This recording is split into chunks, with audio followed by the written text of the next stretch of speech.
All right, let's shift focus now to the commodity markets. Manisha is joining in. Manisha, what's the one commodity that you're tracking today?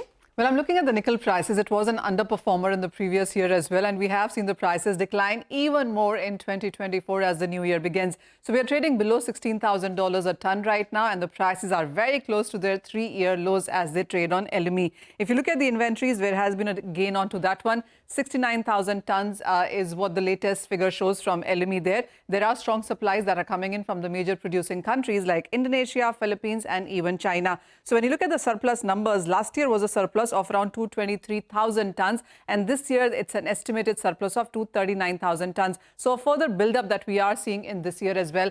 If you look at the demand numbers, well, those are slightly on the stronger side. 3.2 million tons last year and an estimate of 3.47 million tons this year. So while the surplus is higher, the demand also seems to be catching up on an year-on-year basis. Now, the supportive factors for nickel going forward for this year are going to be the EV battery demand. We have seen the auto sales, auto production numbers continue to be quite strong from Europe and Asia. And then there also is revival of the stainless steel sector, and nickel is a major ingredient for this one. So you are looking at supports coming in there as well. If you look at the overall prices that we've seen in this year, as I said, we've started on a weaker note by 2.5%.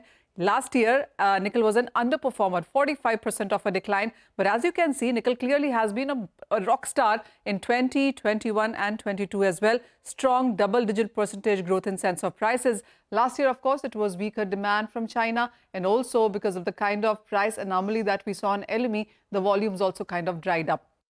For this year now, for 2024, the estimates are that you could be looking at support going forward.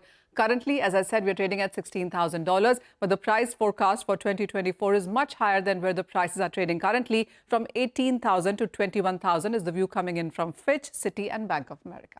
All right, Manisha, thanks very much for that. Well, there's commodities, but we'll take a quick commercial break here.